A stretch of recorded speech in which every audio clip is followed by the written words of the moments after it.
बिस्मिल्लाहिर्रहमानिर्रहीम। अस्सलाम वालेकुम। आज हम बात करेंगे alternative dispute resolution under sales act. सबसे पहले हम बात कर लेते हैं इसकी इंट्रोडक्शन की। Alternative dispute resolution facility has been provided to tax payer by insertion of section 47A by finance act 2004 in order to ensure the neutral status of the committee and to avoid delay in settlement of dispute by the committee। ये जो ADR यानी alternative dispute resolution जो remedy है, ये 2004 में section 47A insert किया गया था जो है ना सेल्स टैक्स एक्ट है उसके अंदर, ताकि अगर कोई टैक्स पेयर या कोई टैक्स अथॉरिटी अगर कोई डिस्प्यूट हो जाता है दोनों में, अगर वो चाहते हैं कि कोई जो जैसे ऑर्डिनरी प्रोसीडिंग्स होती हैं, ट्रायल प्रोसीडिंग, उसके बगैर अपना प्रॉब्लम सॉल्व करवाएं, तो वो ADR की जो है रेमेडी उसको अवेल कर सकते हैं या फैसिलिटी को अवेल कर सकते हैं। अगर हम बात करें रेलिवेंट प्रोविजन की, section 47A sales tax act 1990, chapter 11 of sales tax rules 2006 and cross reference है finance act 2018। Interpretation of term alternative dispute resolution, Oxford dictionary के मुताबिक various methods of resolving civil dispute otherwise than through the normal trial process. यानी कि alternative जैसे नाम से ही है, alternative मतलब है तो मतबादल, यानी कि कोई नॉर्मल ट्रायल से हट के या उसके मतबादल कोई ऐसा तरीका जिससे जो सिविल डिस्प्यूट्स हैं, आइदर वो अभी यहाँ पे तो हम बात करेंगे सेल टैक्स के पॉइंट ऑफ व्यू से, लेकिन कोई भी बाकी जो हमारे जो हैं जैसे सिविल केसेस, उसमें भी हमें अल्टरनेटिव डिस्प्यूट रेजोल्यूशन की फैसिलिटी अवेलेबल होती है। तो नॉर्मल ट्रायल से हट के जो है प्रॉब्लम रिजॉल्व करने के मेथड उसको कहते हैं ADR। अब हम देखते हैं कि जो फाइनेंस एक्ट 2018 है उसमें जो सेक्शन 47A है उसके अंडर किस किस तरह से अगर कोई डिस्प्यूट अराइज हो जाता है टैक्स पेयर और टैक्स अथॉरिटी के बिटवीन, तो वो कैसे उसको रिजॉल्व करते हैं।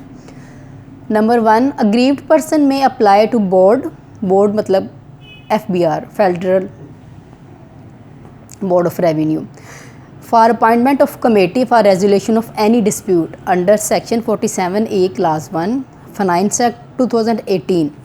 Any aggrieved person in connection with any matter pending before any appellate authority may apply to board for appointment of a committee for the resolution of any hardship or dispute mentioned in detail in writing in application. कहा यह जा रहा है 47A class 1 के under कि कोई भी aggrieved person जिसकी कोई अपील या किसी एपलेट अथॉरिटी के पास या किसी भी फॉरम के पास जो है ना वो पड़ी हुई है, पेंडिंग है, तो उस पर्सन के पास ये जो फैसिलिटी है या ये राइट अवेलेबल है कि वो जो है वो बोर्ड को FBR को यानी कि एक इन राइटिंग एप्लीकेशन लिखे, इन डिटेल अपना उसमें डिस्प्यूट लिखे और रिक्वेस्ट करे कि एक कमेटी बना दी जाए उसके इशू को या उसके प्रॉब्लम को रिजॉल्व करने के लिए। अब इसमें एक दो एक्सेप्शंस हैं जी। Where criminal proceeding have been initiated, मतलब ये कि जैसे कोई उसको क्रिमिनल केसेस के अंडर जो है रिजॉल्व किया जा रहा है उस केस को, तो देन उसको कमेटी के लिए अप्लाई नहीं कर सकता। या फिर where interpretation of question of law is involved, यहाँ पे फिर क्वेश्चन ऑफ लॉ कोई अराइज हो जाता है, वहाँ पे भी ADR जो है वो काम नहीं करेगी, बल्कि जो उसका नॉर्मल ट्रायल किया जाएगा क्रिमिनल प्रोसीडिंग के अंदर। और अगर कोई लॉ का इशू इन्वॉल्व हो जाता है तो फिर ये रेफरेंस फाइल किया जाता है, जैसे हमने पहले लेक्चर्स में पढ़ा है लास्ट जब मैंने बताया था अपील का और रेफरेंस टू हाई कोर्ट का, कि अगर क्वेश्चन ऑफ लॉ कोई राइज होगा तो then reference to high court जाएगा इसको रिजॉल्व करने के लिए। अब हम बात करेंगे appointment of committee under section 47A class 2। The board may, after examination of the application, appoint a committee within 60 days of receiving of application। अब जो एप्लीकेशन जो पर्सन है, आइदर वो टैक्स पेयर है या फिर वो इनलैंड रेवेन्यू कमिश्नर है, जिसको भी प्रॉब्लम है, वो एप्लीकेशन एक लिखेगा FBR को यानी बोर्ड को, तो वो जो बोर्ड है थ्रोली उस एप्लीकेशन को देखेगा। उसके बाद विद इन 60 डेज़ का उसके पास टाइम पीरियड है, उसने कमेटी को जो है वो अपॉइंट करना है। अब हम देख लेते हैं कि मेंबर्स ऑफ कमेटी कौन कौन से होंगे। An officer of inland revenue not below the rank of commissioner, उसमें एक कमिश्नर होगा।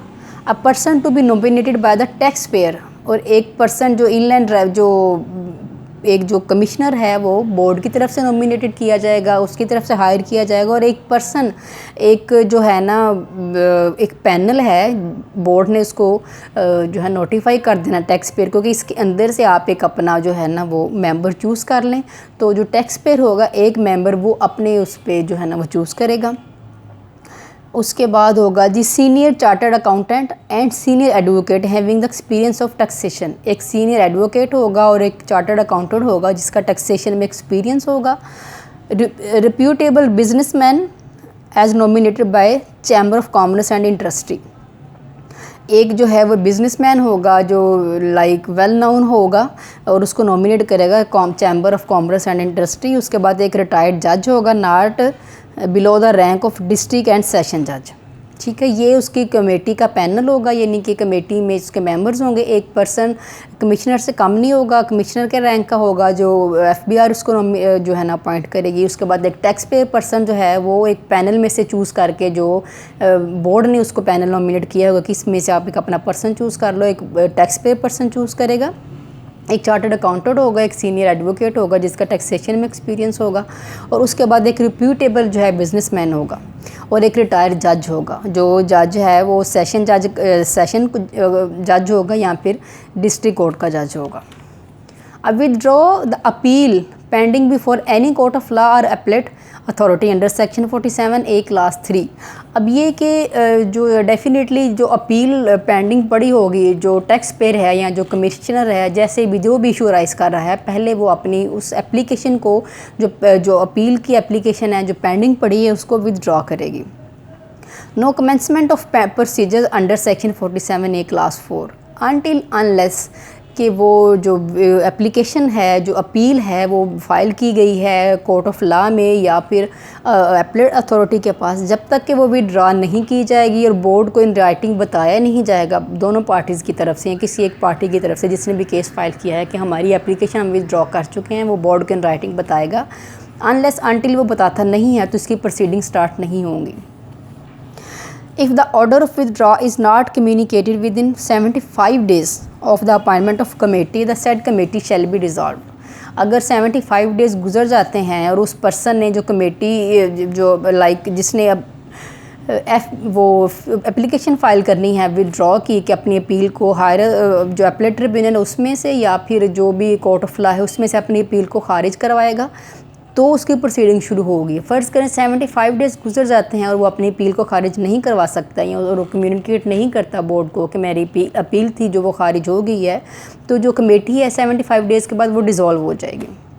Examination of issue under section 47A class 5।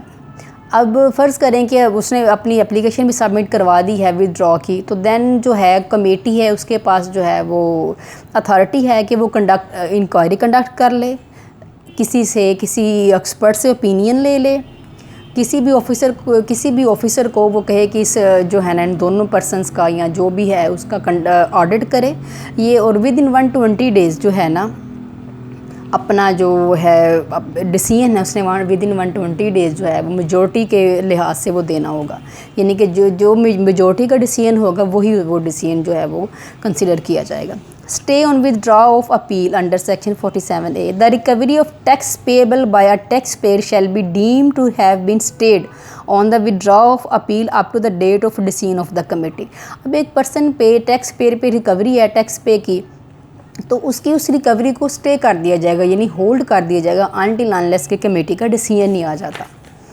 Pending binding of decision of the committee under section 47A class 7 दोनों पे, commissioner पे भी और grieve person पे भी, जो भी कमेटी डिसीजन देगी वो दोनों के ऊपर जो है वो एप्लीकेबल होगा और दोनों ने उसको एक्सेप्ट करना होगा। Dissolution of committee under section 47A clause 8 if the committee fails to decide within 120 days the board shall dissolve the committee by an order in writing and the matter shall be decided by the court of law और the appellate authority. जहाँ पे case पहले pending था, either वो court of law है या appellate authority है, फिर वही जो है उस केस को सुनेंगे, क्योंकि कमेटी ने 120 डेज़ में अपना डिसीजन नहीं दिया तो कमेटी जो है वो डिसॉल्व कंसीडर की जाएगी। Communication the order of dissolution the board shall communicate the order of dissolution to the court of law and the appellate authority and the commissioner. और फिर जो बोर्ड है यानी बोर्ड ऑफ रेवेन्यू FBR वो बताएगा कि जो कमेटी है वो डिज़ोल्व कर दी गई है कोर्ट ऑफ लॉ को भी और एपलेट अथॉरिटी को भी। और फिर जो भी एलिवेंट पर्सन होगा कमिश्नर या टैक्स पेयर है उनको भी बताएगा कि आपकी जो कमेटी है वो डिज़ोल्व कर दी गई है और आप जो आपका मैटर है वो दोबारा हल होगा कोर्ट ऑफ लॉ में या एपलेट अथॉरिटी के सामने। Decide the appeal with in 6 months। The court of law or appellate authority shall decide the appeal within 6 months of the communication of the said order। फिर वो जो दोबारा problem आ गया court of law के पास या फिर एपलेट अथॉरिटी के पास, तो विद इन 6 मंथ जो है ये कोर्ट ऑफ लॉ या एपलेट अथॉरिटी है वो अपना डिसीजन देंगे। Make the payment of sale tax and other taxes under section 47A clause 11। The aggrieved person may make the payment of sales tax and other taxes as decide by the committee. अगर committee ही resolve कर देती है problem, तो वो जो भी tax या टैक्स सेल टैक्स हैं या कोई और टैक्सेस उसके ऊपर जो हैं वो पेंडिंग हैं टैक्स पेड पे, तो वो उसको पे कर देगा। Prescribe the amount to be paid as remuneration under section 47A clause 12। The board may prescribe the amount to be paid as the remuneration, यानी कि उजरत, यानी कि जो कमेटी उसने हायर की है या जो है उसको जो भी पेमेंट करनी है एडिशनल, वो भी जो है वो बोर्ड डिसाइड करेगा। तो आज का हमारा टॉपिक यही था कि ADR को रिजॉल्व करने के लिए कमेटी कैसे बनाई जाती है, और फिर अगर वो कमेटी विद इन 120 डेज़ अपना डिसीजन नहीं देती तो वो डिज़ोल्व हो जाएगी और वो जो डिसीजन होगा वो दोबारा कोर्ट ऑफ लॉ के पास चला जाएगा या फिर एपलेट अथॉरिटी के पास चला जाएगा। अकॉर्डिंगली विद इन 6 मंथ जो है वो कोर्ट ऑफ लॉ या फिर एपलेट अथॉरिटी इस प्रॉब्लम को रिजॉल्व करेगी। तो अगर आपको कोई क्वेश्चन हो या कोई किसी चीज़ की समझ नहीं हो तो आप प्लीज़ मुझे कमेंट में बताइएगा, मैं इसकी आप लोगों की अकॉर्डिंगली हेल्प कर दूँगी।